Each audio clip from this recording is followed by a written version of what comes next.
Professor Guy Robinson.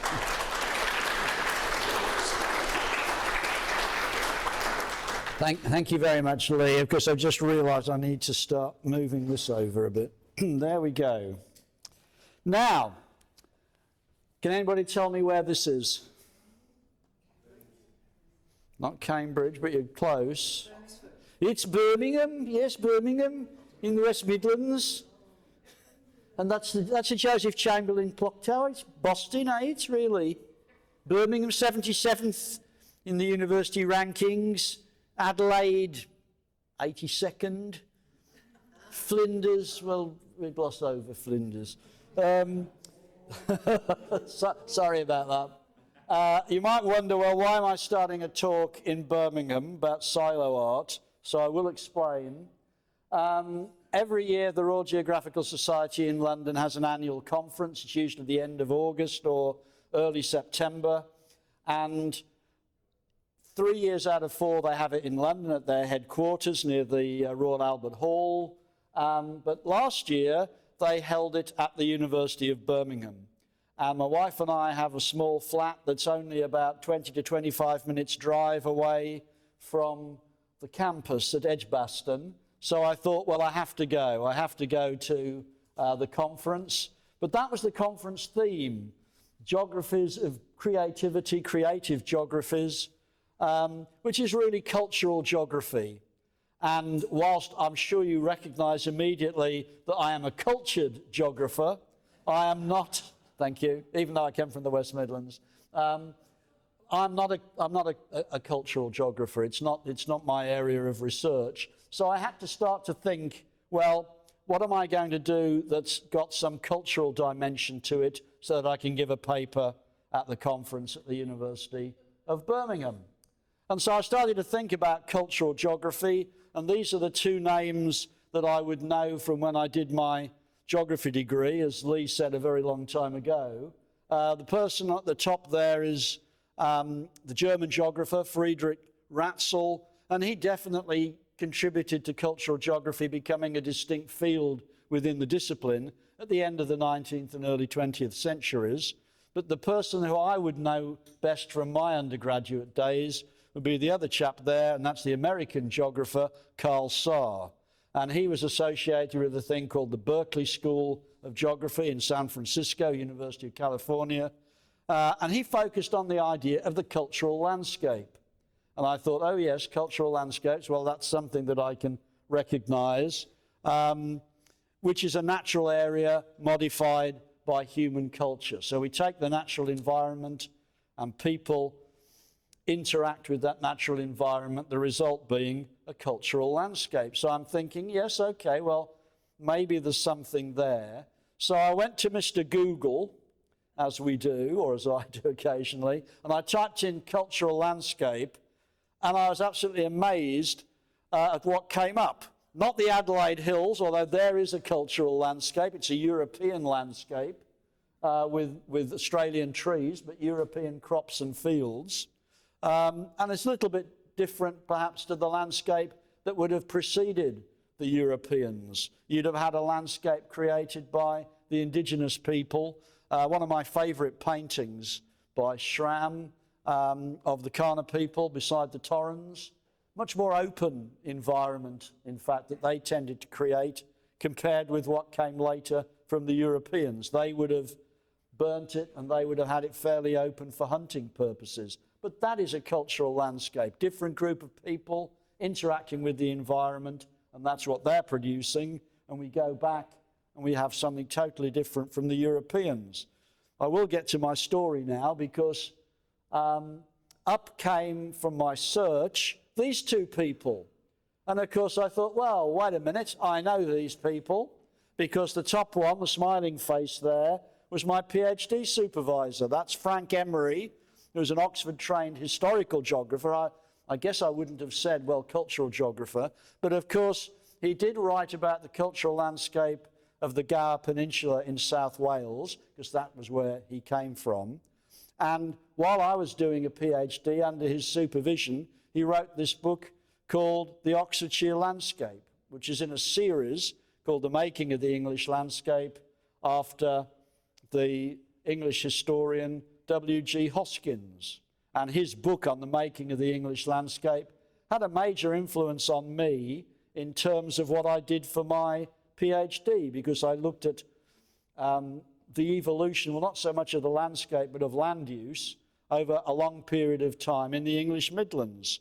So there was Frank with his Oxfordshire landscape, and I could definitely relate to that. I can remember him producing it about 1975. And then somebody who people here, if you were around in the 1960s and 70s, you might remember, and that's Michael Williams. One or two people nodding, because he was reader in geography here at the University of Adelaide throughout the 60s and 70s. It actually says there he finished in 78. Well, actually, I think he finished at the end of 77, because he arrived in Oxford in 78, and I was a postdoc by that time, and I ended up doing some teaching for him. He was a fellow of Oriel College at Oxford, and he gave me some tutorials to teach and treated me to some very nice dinners in Oriel College. He would be known here for the making of the South Australian landscape, and if you haven't read it or looked at it, it really is, I think, one of the books written by geographers in Australia. And he was awarded the John Lewis Gold Medal of the Society here in 1979. So the fact that these two names came up, I thought, wow, that's really quite special. It's like almost like Google's read my mind here. But thinking about the cultural landscape, that incidentally was Williams' probably his most famous book, which he wrote, I think, in the early 1990s, Americans and Their Forests, A Historical Geography. And there is a little bit of an inspiration in that book regarding something I'm going to mention right at the end of this talk. So hold that thought and I'll come back to it. Back to the cultural landscape. Here we are, Adelaide Hills, where my wife and I live, centred around the town of Harndorf. You've got a German influence, you've got a British influence. It looks in some parts there very much like a European landscape. And I'm thinking, well, what is there in this landscape that might be new, that I can talk about at this conference in Birmingham? And then, of course, I thought, it's got to be this sort of thing. What is new in our cultural landscape? Yes, the grain silos have been there for a long time because of the economy that's focused upon wheat and sheep. But these fantastic artworks, and I think if ever you've seen them, they really are incredibly striking and are really quite remarkable pieces of art in my view. Well, this is new. This is new in our landscape. This is the latest addition to the cultural landscape in South Australia and other parts of Australia. So maybe I can talk about that. I'm sure that will be of interest to people in Birmingham. And so I started to think about silo art. This is, oh, what's happened there? Why has that gone? No, that has disappeared. Anybody know how to make it come back? I don't think I touched anything. Did I? No, you just got to tap the screen. It goes. Oh, it goes to sleep. Nobody goes to sleep in my lectures. Here's one, from Udunda, based upon Colin Teeley's book, Sun on the Stubble. It's distinctive because it's the only one in South Australia that's got a representation of an Aboriginal person. It's got the Aboriginal child from the book. So I rather like that one. And I love the one at Tumby Bay because you've got the children jumping into the pool or the sea. And I think that's really a lovely portrayal of youth and the sea. So there are some really lovely pictures that have been produced on these silos.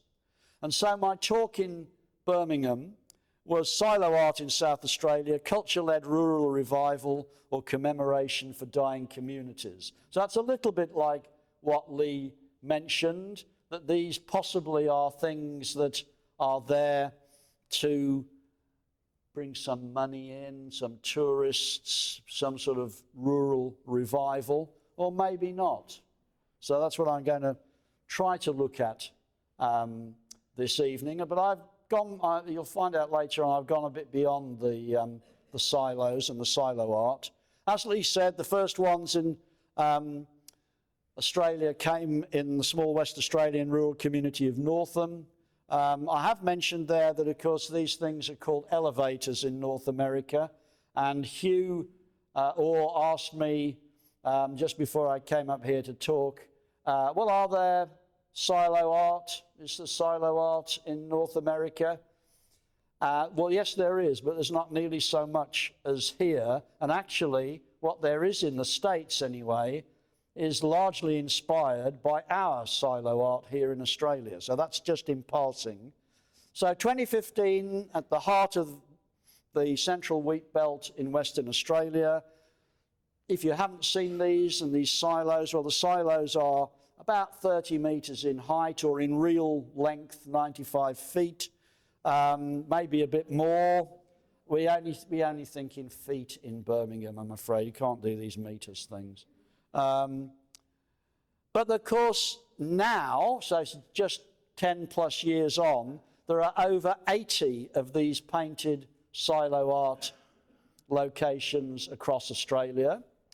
And you could add to that anything from 140 to about 250 painted water towers and storage tanks. Some of these, I think, haven't really even been discovered. They're in remote places. But what it means is there's this really massive public art trail that spans across all the Australian states. And some of these things on the water tanks, I think, are also very attractive. I love the cow on that top one. So there are a whole host of these around the country. That's actually already out of date, but it does give you the idea. The red ones are the silos. So you've got the red ones in the wheat belt of Western Australia. You've got some in the mid-north and out into the Mallee in this state, on into Western Victoria, and all the way up to southern Queensland. But also, particularly in Queensland and along the coast there, you've got the purple, which is the water tanks. So public artwork on infrastructure around Australia. And I was thinking about this in terms of, well, what does this really mean, and what can we liken it to? And the one thing that, in fact, I hadn't had this idea when I was in Birmingham, but I had it subsequently. It links to the idea of creative villages, which are communities or districts focused on fostering the arts, culture, and innovation. And this is where we have the creative industries, and it can be music, design, crafts, technology, that maybe can help drive local development or revitalize areas. They can attract talent in, maybe blending traditional local skills with modern creative enterprise to generate economic growth and cultural preservation. In South Australia, we would know it as the Malinowskis phenomenon. You have a big event and you bring people in from outside, they drop lots of money, they go away again, but they've dropped lots of money, and it helps local businesses, and maybe that's therefore contributing to economic development.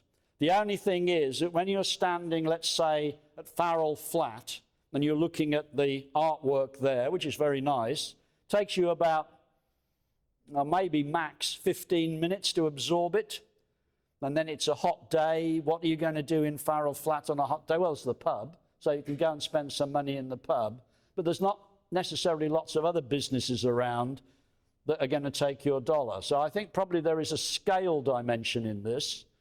Perhaps the most famous one is the Elvis Festival in Parkes. Now, Hugh said he wanted to be entertained tonight. Elvis Festival. Treat me nice, treat me good, treat me like you really should. I'm not made of wood, and I don't have a wooden heart.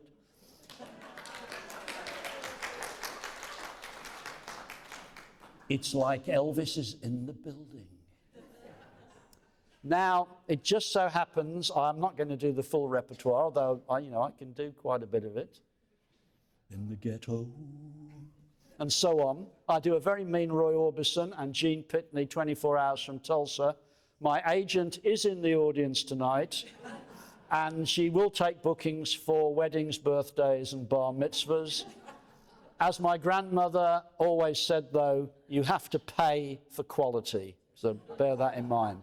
So lots of festivals. The Nature Festival, that's here in South Australia, or at least it was last September and October. So there are a lot of these around rural Australia, particularly in New South Wales. There are quite a number of musical events. I mean, we know the one in Tamworth, but there are others in much smaller places.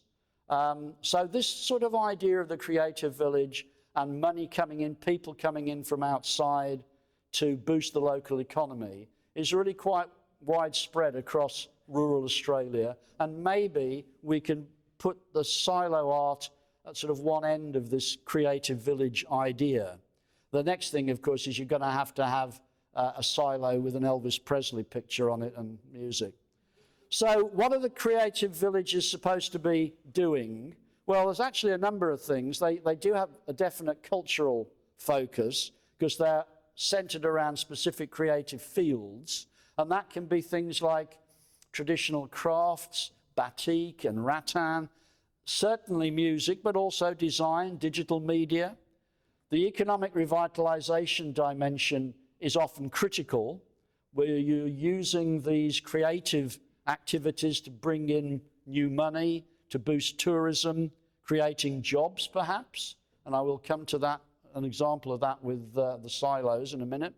And they're there and existing alongside the traditional activity, generally agriculture. They might establish particular venues like workshops or studios.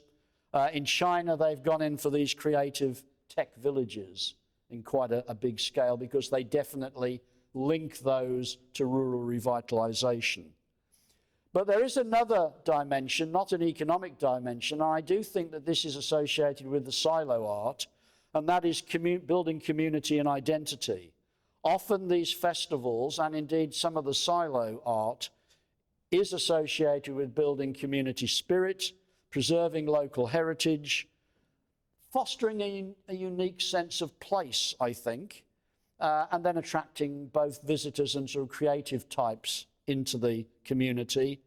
And it's associated with a degree of innovation, entrepreneurship, new ideas, blending the local culture with perhaps what that settlement needs at present. So that's the idea of creative villages and silo art being part of that. There are now, since the first one in 2017 in South Australia at Cunalpin, which was number 7 on the silo art trail, there is a trail, there are now 19, including 2 that are used for light shows, and Lameroo has 2 sites. So at Wallaroo and Quorn, they don't have fixed artwork, but they have, specifically for the tourists, they have a light show that they project onto the silos. So these are scattered around, but no, why were they created? Who did the creating?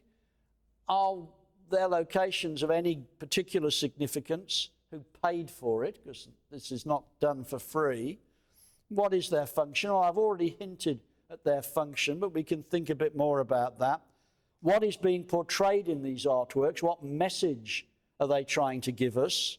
And do they actually play a role in rural development? So to answer that, I've used newspaper articles, internet-based accounts, some site visits, the odd discussion with locals to try and answer these questions. To do it more fully, I would need to have some funding and go back and spend more time and talk to people in the communities. That's really the next stage. But what I have gleaned, well, first of all, what role are they playing? And these are the sort of questions that I was asking myself before the Birmingham conference. Is this a case of local communities who perhaps are signalling the prospect of a future that's a little bit different to what essentially is still an economic base that was established in the 19th century. You've still got grain, wheat, sheep as the staples in many of these places. Are they signaling something different, or are they just looking back and commemorating an age that has passed? Hence, are these things sort of memorials that are in the landscape, which now does not have nearly so many people as would have been there in the 19th century. There's been long-term rural outmigration in many of these places. And, well, maybe they don't have much of a future. Or what is the future going to be? Do these things possess a specific function, such as getting tourists in to boost the local economy? So I think, having looked at them, that yes, broadly, not for all of them, but broadly, the aim is to revitalise struggling rural and regional communities, because you take relatively unlovely large-scale infrastructure and you put these wonderful murals on them, and yes, people will come and see them, and people do come and see them. So maybe, not everywhere I think, but certainly a number of these places in South Australia, they are projects that can stimulate the local economy, certainly fostering regional pride.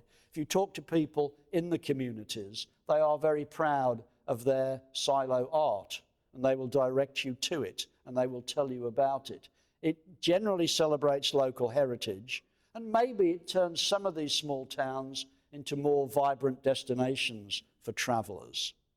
And of course, there are now official tourist trails, so there is definitely a tourist dimension to silo art. The first one was in Victoria, so this is in the area of Lascelles and Rosebery, so sort of northeastern, I guess. And it's definitely, yes, trails to promote tourism. And there is now a national silo art trail, goes over 10,000 kilometres. It starts in the origins of the silo art in Northam in Western Australia, and it goes all the way through to Three Moon in Queensland. And it is now recognised by the tourist boards in all the individual states. There are also now guidebooks to the murals, which are further helping to promote tourism and therefore contributing to the local economies. These are the two that I've looked at. The Silo Art Ultimate Guide, which is already to its 5th edition. And then there's the one produced by the Australian Geographic by Alistair McGregor. That's already in its 2nd edition. A Journey Through Australia's Outdoor Art Revolution, Silo Art. So there's publicity, there's trails, there's books for tourists. There isn't a formal trail in South Australia, but this is one constructed by Pete and Dee, which I found on Facebook. I found the most interesting bit of this actually was the fact that they started and ended at Pirate Life Brewing in Port Adelaide. So clearly they set out with the best of intentions, and it was so good they came back there. I wouldn't have thought that the ferry between Wallaroo and Cal was operating then, but whoops, we've gone back. There we go. But they put it in as if it was. But it's quite a nice little circuit. They didn't get down to the one in Kingscote, but they've been through the mid-north, a little bit of Eyre Peninsula, out to the Mallee and down to the Coorong. And that embraces all the silo art in South Australia, apart from the most recent one in Kapunda. So there is potential for a trail. And that's the most recent one, Kapunda. I have my lovely wife as there for scale. It is a big artwork. These are big things when you go and stand right by them. And it is incredibly striking. I guess sort of Map the Miner, that's the statue that's outside the entrance to Kapunda when you come through from the Barossa. And this really was quite a moving portrayal of a miner. From the old copper mining days. And I think when you get up close to these, you really do appreciate the artistry that's gone into them. In my mind, they are sort of standalone works of art that are on their own are well worth observing.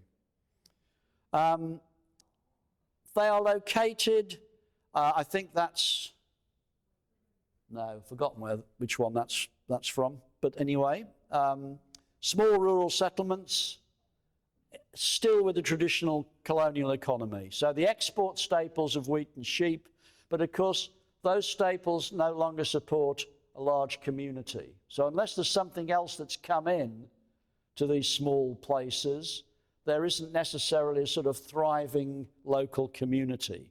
They're depopulating or low population growth regions, definitely a loss of services, but also a gradually aging population and infrastructure. Not everywhere, I would say, but typically around Australia, I think that would characterise some of these places. If you look a bit more closely in South Australia, most of the small places are not actually declining in population. It's just that they're either not growing very much, like just a few % over a 5 or 10 year period, or the people that are coming in tend to be retirees. They're not people who are coming in to take jobs and work locally.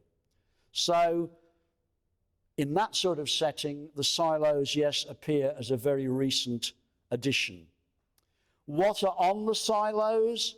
Well, half of them pretty much depict rural life and rural people. They are local scenes, there's several with children. The Thiele one about literary characters, the farming community, farmers, we've seen the miner for Kapunda. Nature features with birds, landscape and kangaroos, but also the 6 there in South Australia that do look back to the pioneering days. The early European settlers, the pioneer farmers, trains in the landscape from the past, but also celebrating the Anzac heritage. So that's what's portrayed. In Birmingham, I was quizzed, well, where are all the Aborigines? And I said, well, these are not Aboriginal settlements. These are settlements created by European settlers, especially British settlers in the 19th century. They are not places that owe their origins to indigenous activity. So I think that, for some reason, that seemed to come as a shock.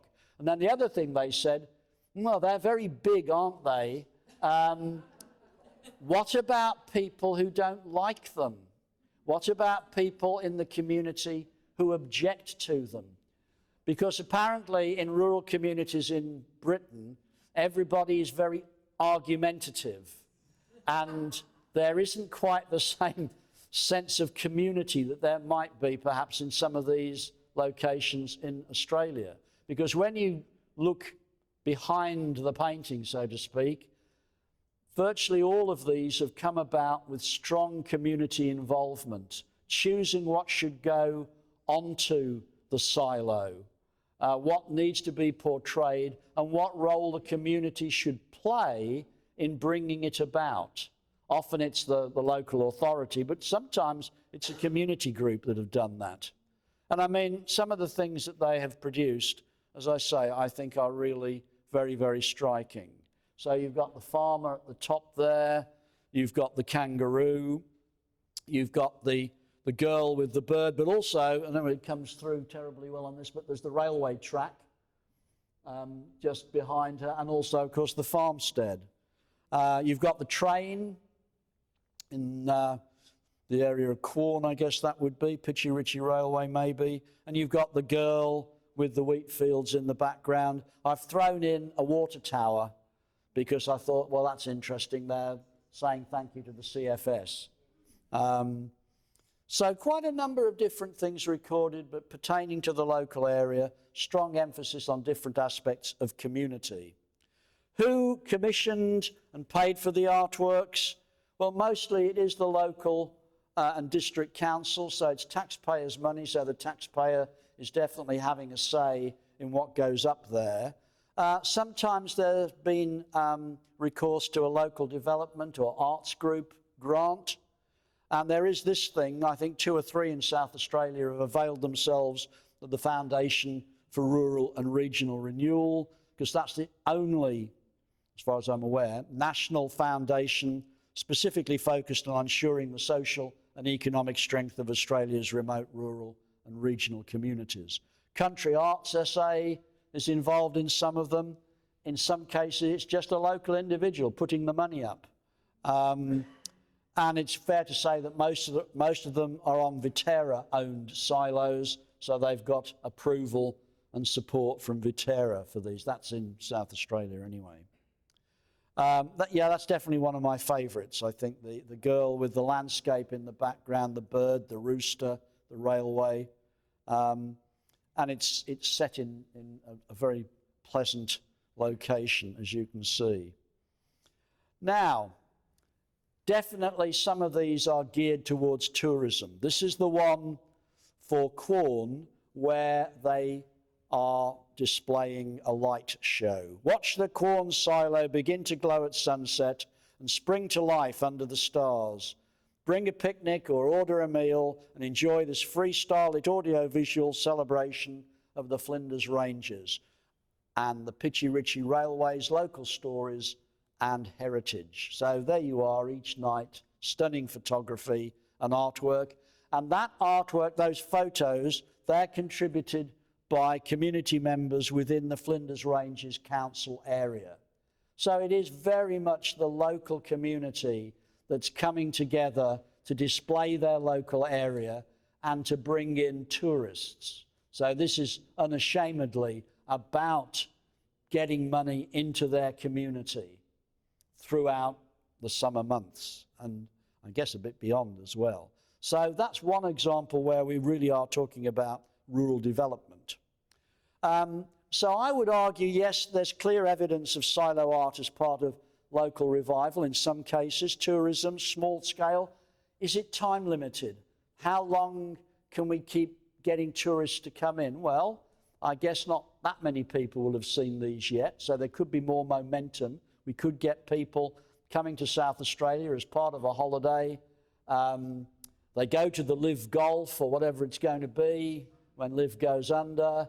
They get in the car, if there's any petrol, maybe they've got an electric, and they go on the trail. It's definitely about community participation. A lot of pride goes into these silos about place and about history. It is often, I think, tending to look backwards because the past was more prosperous in general. It is definitely celebrating the European pioneers, and it's celebrating the cultural landscape that they created. So that's the link back to what I was saying at the beginning. And there's definitely an absence of the Aboriginal population, but that's because, by and large, it isn't really there, and it didn't create this particular landscape. I won't go through all this in detail, but this is an example from Karoonda, talking to the Karoonda District Traders Chair, and he claims the silo art has put Karoonda on the map. It's done a lot of good for the businesses around town as well. They leave the centre silo blank, so they've got painted silos, but they leave the centre silo blank for evening projections. So again, this is a specific choice to bring tourists in and to stay, well, at least for one night in Karoonda.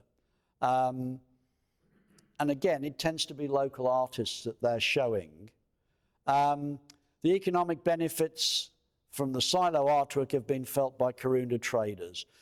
This is one of the business people again. We noticed ourselves, we've got a cafe in the main street and we've got a lot of people coming through. The shops are open. We have a craft shop opposite the silos that's fairly popular. Other takeaway places, a farmhouse, a quilt shop, a lot of people have benefited. Well, it'll be small scale, but in a place the size of Karoonda, that I think can be quite important. So it's stories like that that I need to tease out and chase down. There has been some academic work done from Griffith University by Green and Weaven, but there's not a lot, partly because Green, and I actually really like the report that they wrote, Green has left academia and is working in something else now. But they asked the question, well, who goes and visits the silo art? And apparently there's 6 different groups that go around and look at silo art. People who just like the art lovers. People who are after the local story.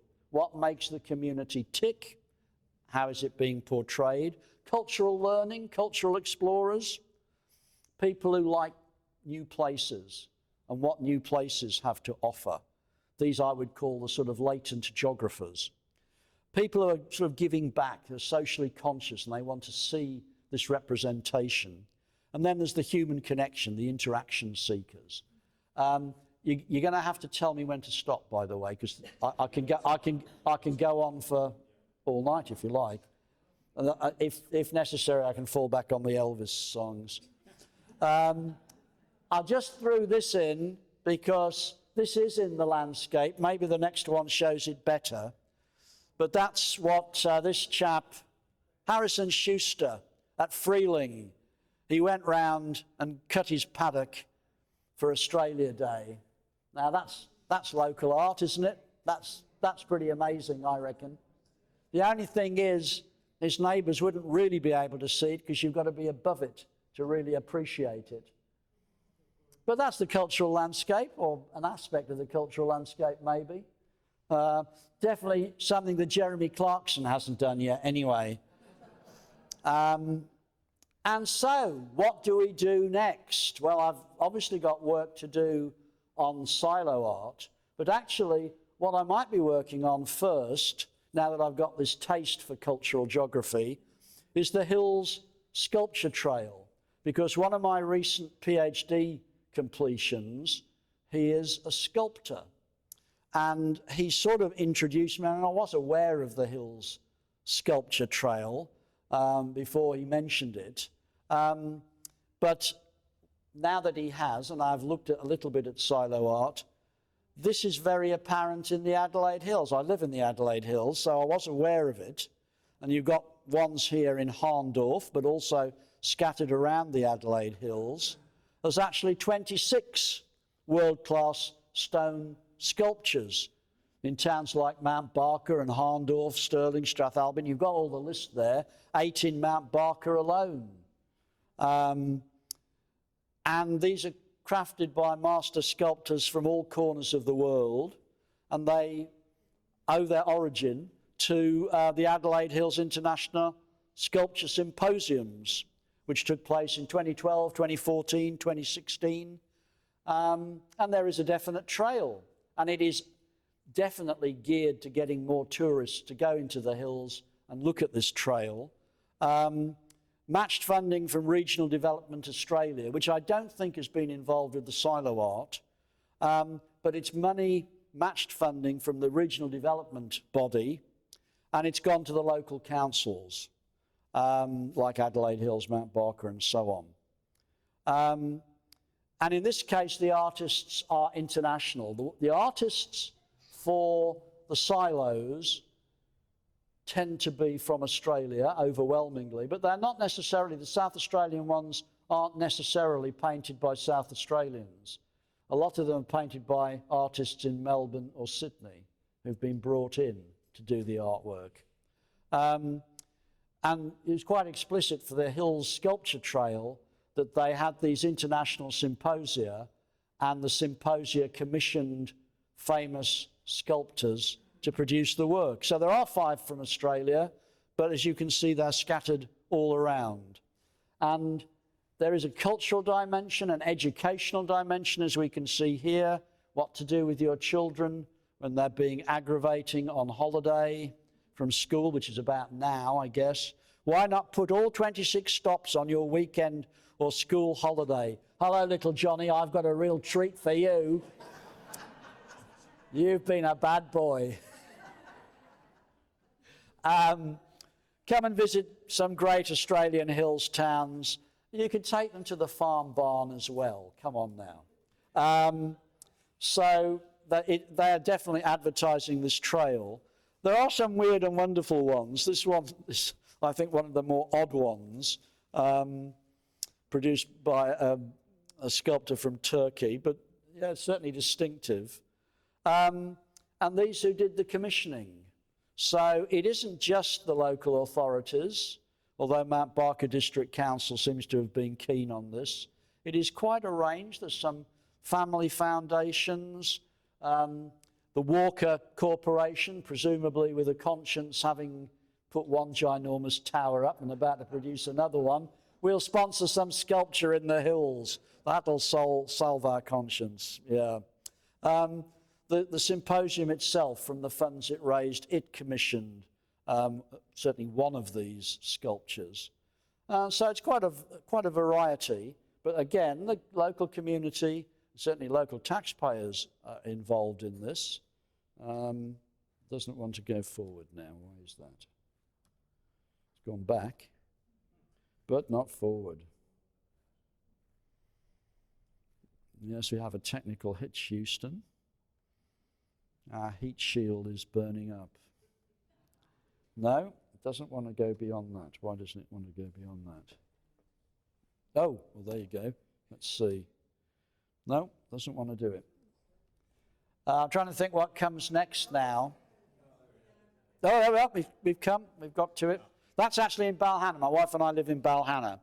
So the idea is that we're creating, or so they say, creating a cultural legacy to drive tourism, connect with local communities and visitors with nature and art across the Adelaide Hills and the Fleurieu Peninsula. So you've got artistic enrichment, tourism and the economy, the cultural legacy, connection to landscape, community pride, education and mentorship, because this was training sculptors. Somewhat similar to the silo art, but some distinction. And there's another one. There's the Kangaroo Island Sculpture Trail. So maybe you're going to have to take a little trip to KI, because near Penishaw you've got quite a tight little trail. Has anybody been to the one? Well done, yeah. As it says, inspiring mix of art, nature, outdoor adventure. These are really quite fun, I think. They look definitely that they belong in a particular type of landscape, and they are quite intriguing, I think, to see these. So that's another possibility. Again, it's geared towards finding things for the tourists to do. There are 17 of these, developed by the Penishaw Progress Association. There's a particular entrepreneur who's put money into it. But this has got federal funding, so I don't know what KI has managed to do to get the federal funding, as well as the Kangaroo Island Council. And it is explicitly a distinctive outdoor art experience. It's maintained by volunteers, and the nice thing is it's not just the sculpture. They've been planting native trees along the trail to beautify it, and I guess to make it more attractive. And for the ecologists amongst you, it goes through 4 different types of environment. The sand dunes, there's a very deep ravine that it goes through, shaped by ancient floods. There's blackthorn there, and also woodland. So that's another one maybe to have a look at. And we're near the finish now. These are the water tanks and water towers. I just picked a few from around the state: Kadina, Port Vincent, Yorktown, Lake Fowler, Kuboe. Again, distinctive. Some are better than others. I quite like the emu staring out at us.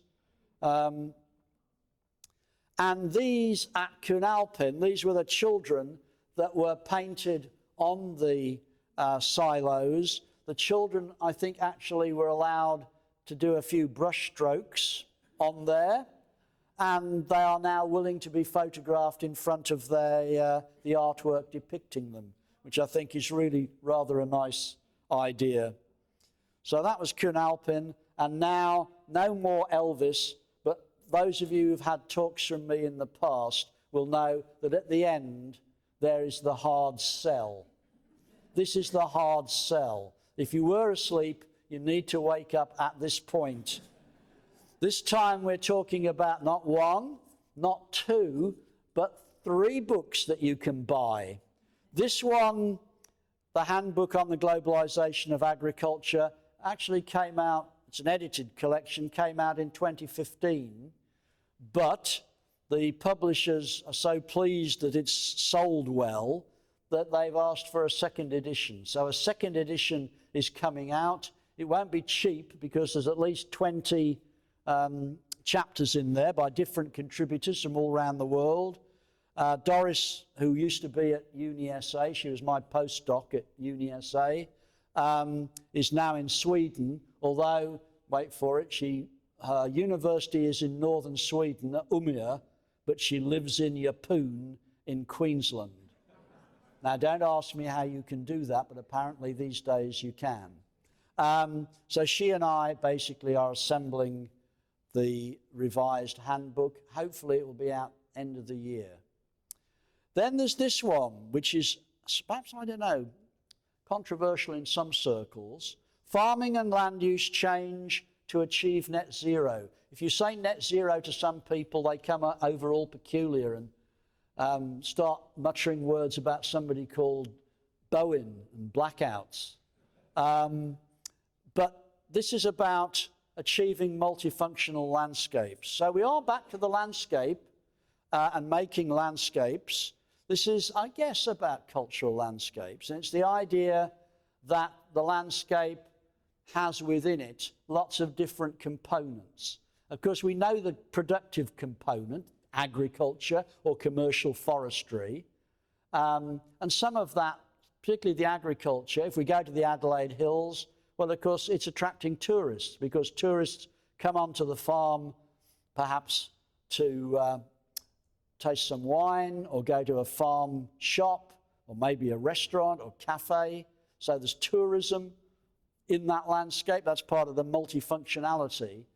And what this book is arguing is that, well, also along the way, there's land use activity, a lot of it on farms, that is also contributing to net zero through the agricultural activities. It could be agroforestry because forests can act as a carbon sink, but it can also be the things that are done on the farm and how the land is managed in a more sort of broadly environmentally friendly way. It can be about producing crops that are harvested, particularly, for example, things to do with bioenergy, which is becoming increasingly popular. And so I'm assembling this for a publisher, Burley Dodds, who are in Cambridge in the UK. And there's going to be about 20 chapters to this, and this will probably also come out later in the year. So that is keeping me somewhat busy, but not as busy as this. If you're going to buy one of the three, this is the one to buy, because this is a solo book. And this is about the forest transition. And as soon as I say that, people say, what the hell is that? Well, it says it there. The forest transition is a geographic and environmental theory describing a long-term turnaround. It's such a simple idea that you go in a region or a country from net forest loss, that's deforestation, to net forest expansion, a sort of recovery, where you've got reforestation or afforestation. It's sometimes described as a U-shaped curve, and you've got two U-shaped curves. That's a real-life diagram from the book, drawn by somebody who won one of our prizes here, Jeonchi's former colleague here at Adelaide, Bing-Chair Song. Jeonchi is one of my current PhD students. He has been very bad. He's had to come here tonight. That's his penance. Actually, if you were paying attention to the video that Lee showed, you will have seen Jeonchi appearing in the Society's library. And I've told him that this could be the start of a fine movie career. And when he makes it in Hollywood, I need to be remembered. So you've got the U-shaped curve. I mean, this is over a long period of time. We go for, certainly in Europe, we go for centuries losing trees. So you have a sort of pre-transition, early transition, which is really just losing trees. And then you eventually get a turnaround. We stop losing forest and we start to get it back again. The only problem is that a lot of the reforestation, of course, is not of native forest. It's of plantation forest. And so we are not replacing the biodiversity that we've lost. So that's a crucial issue. And I first sort of became aware of this because one of my friends, a geographer called Sandy May, that sadly passed away in about 2007, but in the early 1990s, he introduced this concept initially to explain historical land use changes in Europe. And in my book, well, I've got 3 chapters at the beginning that talks about this idea and how it's developed, particularly in the period after Sandy passed away, in the latest thinking about the forest transition. And then I've got regional chapters, regional case studies. Amazon, Congo, South and Southeast Asia, Mexico and Central America, Europe, North America, China, and Australia and Chile are covered in one chapter. And actually, it's good we've got Michael Roach here tonight because he has written many things about forestry in New Zealand. I'm sure at the moment he's thinking up some devilish question to ask me. I should hasten to add I've known Mike since 1984. So anyway, I think that's enough of the advert. That's probably enough of me speaking. I'm not going to sing again. So thank you very much.